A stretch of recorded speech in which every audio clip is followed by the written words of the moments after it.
Greetings from the Northwoods of Michigan's Upper Peninsula. I'm Natasha, and this is Plant-Centered Living. For those of you who join me each week, I'm not yet in my new studio setup, so I'm still here in my kitchen filming this week. But today I'm bringing you the fourth and final interview with Joshua Brown, a good friend of mine who recently moved out of the area. He is now living in Florida. But this video that he and I did centers around mental clarity and mental functioning and the difference that people experience when they become plant-centered. So I ask him a question and he starts off with an explanation of kind of that mental clarity and mental functioning for him. And then from there, we talk about a variety of subjects, and Josh provides us with some good tips for plant-centered living. So I thank him greatly for his wisdom and certainly hope that we can interview him again from afar once he gets settled in his new location. So enjoy, everybody. Yeah. Where to begin with that? There's definitely more clarity of thought, more ability to focus and articulate, to feel awake, very physically awake. Like usually, there's very little head fog. There's I feel like how do I describe that? It's like, Take your time. yeah. It's like the brain is connected to the sight, because I feel like somebody took like some windshield wipers and like cleaned my eyes off, because my sight is so clear, but it seems to translate to... The way you described it to me, it's much deeper. Yeah. It's added to your ability to connect with people and with your own personal energy. Seems almost like it's heightened your senses. Been in a much more positive state for longer periods of time as well. It's almost like what I've been putting into my body fuels my happiness. I also like the way you put that. That makes a lot of sense. I would think if you're not giving your body what it needs. Yes, so the first few winters when I was here, when I was eating an unhealthy diet, I was depressed a lot, and winter was very hard. But when I started getting into more living food, and I think of orange juice as liquid sunshine, because as soon as I started drinking that regularly, my mood went up, and I was actually, and I've been practicing that every winter since I started, which is maybe 4 or 5 years ago, where throughout the winter I will be sure to get some citrus juice every day. And is that juice that you normally make, Josh, or is that pre-made juices? I make it fresh. It's best fresh, I think. Tell us the difference between the two, because some people may be saying, well, okay, I drink orange juice every morning too. So is it better if you squeeze it fresh? First, you can't be drinking orange juice with bacon and eggs and expect results. Okay, good point.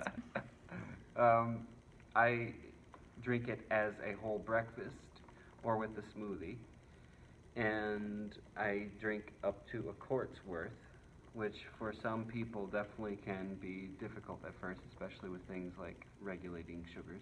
So check in with your body on that one. But that's okay. I want to kind of backtrack, if you don't mind telling us. I mean, being in a wheelchair, your body, I'm assuming, could perhaps function a little bit differently than someone else who is more uprightly mobile, so to speak. So I'm assuming that you really have to pay attention to your digestive system and other bodily functions to keep them at their optimal. And what you've found from what you've said is that raw foods really seem to do that for you, because they burn very clean in the body. Absolutely. Okay. Absolutely, because anything that's more congestive and slows down or heavier really I can feel the difference throughout any day, energetically, physically, how my bowels are moving, how my energy levels are, pain levels, stiffness in the muscles. It feels it's good to feel lighter for me because I'm sitting all the time, or a lot of the time. So until I'm up and mobile, really, foods that don't have that kind of density that you would find with a pot of chili, you know, Sure, sure. um, more beneficial for me. Yes. Gotcha. Now, just kind of bringing us back around, we were talking about mental clarity. We were talking about kind of your intuitive abilities you feel have sharpened since you have begun eating plant centered. And what about like on an emotional level? You know, you talked about depression a little bit, but have you seen that in your relationships with anyone? Has it changed? Yes.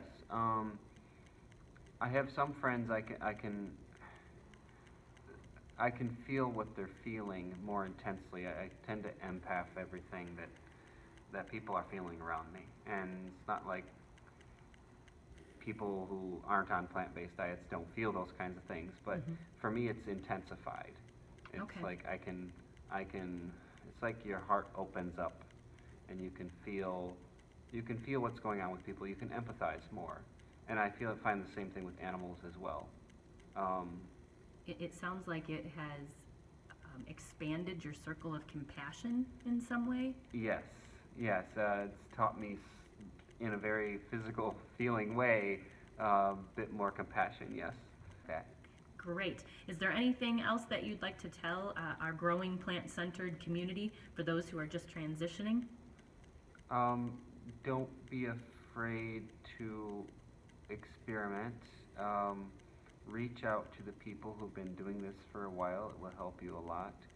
I feel like That's pretty much, that's pretty much it. It's like, yeah, you know, experimenting and asking for help. That's pretty yeah, good advice.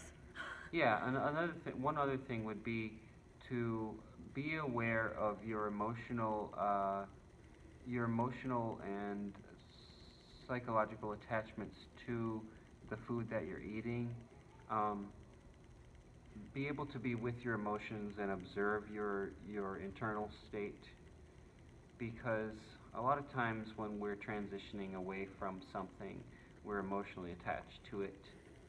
And if you can find something to either replace that or do the harder thing, which is to uh, transform how you feel or how you relate to your food, um, will help you a bit.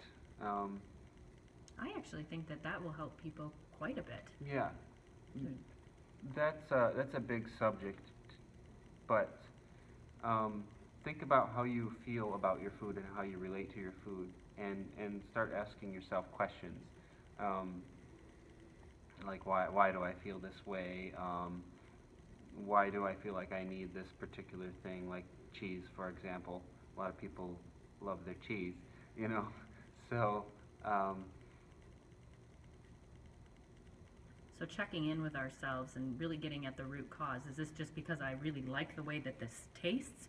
Or is it because I have a really good memory attached to it? Or because it's part of a cultural type of event that happens in my family? Is that kind of what you're getting at? yeah, yeah. There's family stuff. There's personal stuff. There's um, yeah. So observing your emotional state, becoming aware of yourself. Hmm. So, it sounds like, you know, pretty much everything you've touched on really comes back to that self awareness and Yeah, just how important, if you're making any kind of change, that self awareness is and helping you to move forward. absolutely. Yeah, Great. that's it. Well, thank you so much for your time, Josh. Thank you.